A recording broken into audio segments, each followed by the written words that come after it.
त्योहारों का मौसम शुरू होने ही वाला है और मिठाई के बिना तो हर त्योहार अधूरा सा लगता है। इसलिए आज मैं आपके लिए लेकर आया हूँ एक ऐसी जबरदस्त और हेल्दी रेसिपी, दानेदार और स्वादिष्ट मूंग दाल के लड्डू, जो बच्चों से लेकर बड़ों तक सबको बहुत पसंद आएंगे। और सबसे अच्छी बात, इसमें ना तो दाल भिगोने का झंझट है और ना ही घंटों मेहनत करने की जरूरत। बिल्कुल हलवाई स्टाइल में मुंह में जाते ही घुल जाने वाले लड्डू हम बनाएंगे फटाफट से। तो चलिए देखते हैं इसका सबसे आसान तरीका। वीडियो को एंड तक जरूर देखिएगा ताकि आपसे कोई टिप्स मिस ना हो। और हाँ, चैनल पर नए हैं तो जल्दी से सब्सक्राइब कर लीजिए। तो चलिए शुरू करते हैं। तो मूंग दाल के लड्डू बनाने के लिए मैं यहाँ पर 1 कप मूंग दाल का इस्तेमाल करूँगा। अब इस मूंग दाल को हमें भिगोना नहीं है, हम बिना भिगोए ही मूंग दाल के लड्डू तैयार कर सकते हैं। लेकिन दाल के ऊपर काफ़ी डस्ट आती है तो इसे हम अच्छे से धो लेंगे। दाल को धोकर एक छलनी के अंदर रख दिया है ताकि इसका जितना भी एक्स्ट्रा पानी है वो भी निकल जाए और दाल को हम इजीली रोस्ट कर पाएँ।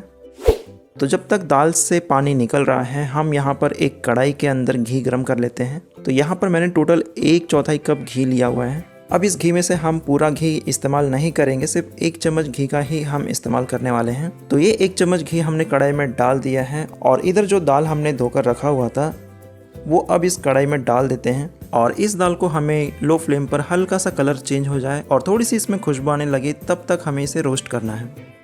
यदि आप दाल को सीधे ही बिना घी के रोस्ट करते हैं तो एक तो ये बहुत ही अच्छे से रोस्ट नहीं हो पाते हैं, क्योंकि घी में जब भी हम रोस्ट करते हैं तो इसमें बहुत ही अच्छी खुशबू आती है, एक तो अलग ही टेस्ट आता है। और दूसरा कि जब हम इसे ग्राइंड करेंगे, यदि आप बिना इस तरह से घी में रोस्ट की हुई दाल को पीसते हैं तो वो बहुत ही ज़्यादा पाउडर फॉर्म में आ जाती है। और लड्डू बनाने के लिए हमें मूंग दाल का दरदरा पाउडर ही चाहिए, एकदम फाइन पाउडर नहीं चाहिए।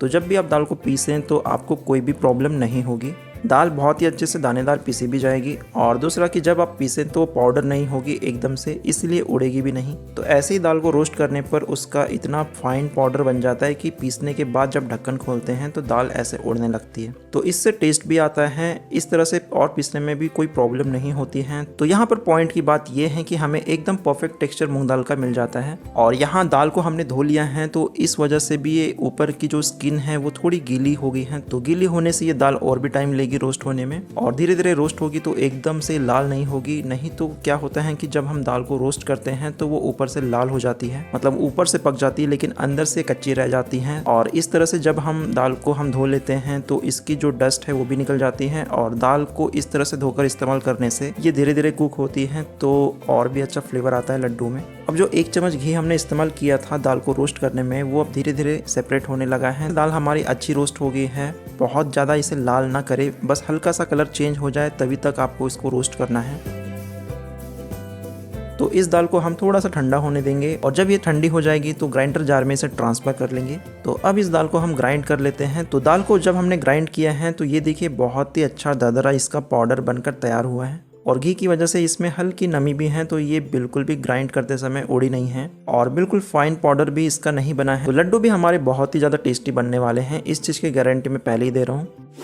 तो इस दाल को हम कढ़ाई में ट्रांसफ़र कर लेते हैं और जो भी हमने घी बचा कर रखा था उसमें से फिलहाल हम 1 चम्मच घी डाल देते हैं। 1 चम्मच घी और बच गया है तो ज़रूरत पड़ी तो हम ये घी बाद में इस्तेमाल कर सकते हैं। पहले हम कम घी में ही इसे मिक्स कर लेते हैं। तो अभी आप देख सकते हैं कि 1 चम्मच घी डालने के बाद ही जो दाल है वो थोड़ी सी भी नमी नहीं पकड़ पाई है। तो हमें इसके अंदर जो घी बच गया था, लगभग 1 चम्मच घी और बच गया था हमारा, तो वो भी डालना पड़ेगा इसके अंदर। तो मैं आपको दाल का टेक्स्चर दिखाने के लिए दाल की ये स्टेप कर रहा हूँ कि पहले जब हमने कम घी का इस्तेमाल किया था तो दाल हमारी बहुत सूखी थी और अब बचा हुआ घी हमने डाल दिया है। इसे मिक्स कर लेते हैं। तो जब हम मिक्स करेंगे और दाल घी की नमी पकड़ लेगी तब ये हल्की सी नम हो जाएगी, तो उसका टेक्सचर आपको पता चल जाएगा कि ये कैसी होनी चाहिए।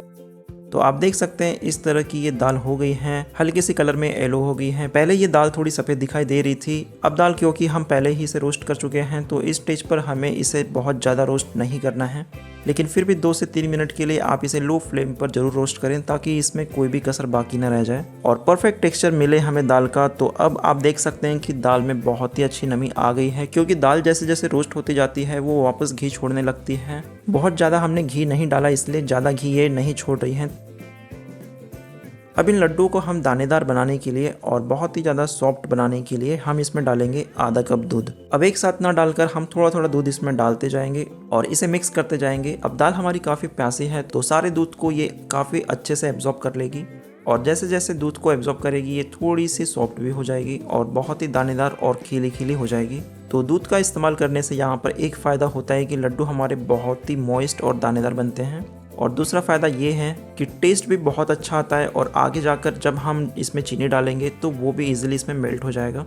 तो यदि हम कम घी में इस तरह से लड्डू बनाते हैं तो जब ये स्टेप कर लेते हैं तो लड्डू बहुत ही अच्छे बनते हैं। तो थोड़ा थोड़ा करके हमने दूध डाल दिया है, और सारा दूध डालने के बजाय यदि आप इसमें और भी रिच टेस्ट इसमें लाना चाहते हैं तो दूध की मलाई का इस्तेमाल कर सकते हैं, और यदि दूध या मलाई दोनों का इस्तेमाल नहीं करना चाहते हैं तो आप पानी का भी इस्तेमाल कर सकते हैं, और यदि चाहें तो आप इसमें मिल्क पाउडर भी डाल सकते हैं। तो देखिए आपके पास काफ़ी सारे ऑप्शंस होते हैं, आपको जो भी ऑप्शन ईजी लगे तो आप वो डाल सकते हैं। तो आप देख सकते हैं दाल अच्छी खिली खिली हो गई है, और अब इसमें टेस्ट के अकॉर्डिंग हम चीनी मिला देते हैं। तो हमें पिसी हुई चीनी का इस्तेमाल करना है। अब चीनी डालने के बाद हमें इसे बहुत ज़्यादा नहीं पकाना है, बस 2-3 मिनट के लिए चीनी जब तक अच्छे से मिक्स ना हो जाए तब तक पकाना है, क्योंकि यदि चीनी डालने के बाद हमने इसे ज़्यादा देर तक पका लिया तो आगे जाकर लड्डू हार्ड हो जाएंगे। तो चीनी अच्छे से मिक्स हो गई है, तो इसमें 2 चम्मच यहाँ पर सूखे नारियल पाउडर मैं डाल रहा हूँ। ये टोटली ऑप्शनल है, आपके पास अवेलेबल हो तो आप डालिए, अदरवाइज आप इसे स्किप भी कर सकते हैं। नारियल का पाउडर डालने से लड्डुओं को भी काफ़ी अच्छा टेक्सचर और टेस्ट मिल जाता है, लेकिन ध्यान रखना है कि ज़्यादा नारियल पाउडर का इस्तेमाल नहीं करना है, नहीं तो मूंग दाल का टेस्ट कम और नारियल का टेस्ट ज़्यादा आएगा। तो बस सारी चीज़ें अच्छे से मिक्स हो गई हैं, और इसे हम एक बाउल में ट्रांसफ़र कर लेते हैं। जब ये लड्डुओं का मिश्रण हल्का सा ठंडा हो जाएगा तब इसमें थोड़े से कटे हुए ड्राई फ्रूट्स और फ्लेवर के लिए हम इसके अंदर इलायची का पाउडर डाल देंगे, और इन सारी चीज़ों को अच्छे से मिक्स कर लेंगे। तो आप अब देख सकते हैं कि जो दाल का मिक्सचर है वो काफ़ी अच्छा खिला खिला हो गया है, एकदम दानेदार और एकदम सॉफ्ट भी है। तो अभी ये बहुत ज़्यादा ठंडी नहीं है, हल्की गर्म हो तभी लड्डू बांधना शुरू कर देंगे, तो बहुत ही आसानी से लड्डू बांध पाएंगे। अब जैसे जैसे ये मिश्रण ठंडा होता जाएगा ये और भी ज़्यादा खिला खिला होने लगेगा, और यदि ये ज़्यादा ठंडा हो गया, बहुत ज़्यादा खिला खिला हो गया तो फिर ये लड्डू बनना मुश्किल हो जाएगा। तो अभी इसका जो टेक्सचर है वो एकदम परफेक्ट है लड्डू बांधने के लिए। हम इजीली इसे हाथों से छू भी सकते हैं, और ये हल्का गर्म है तो लड्डू बांधना बहुत इजी हो जाएगा।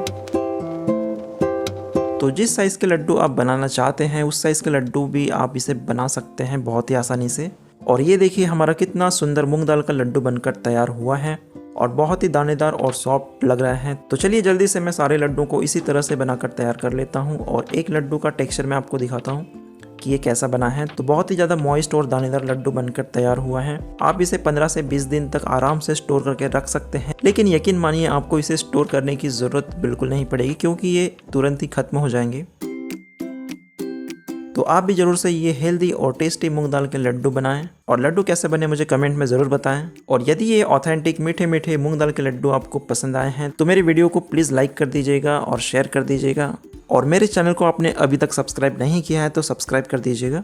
तो चलिए मिलते हैं अगले वीडियो में एक नई रेसिपी के साथ, तब तक के लिए टेक केयर।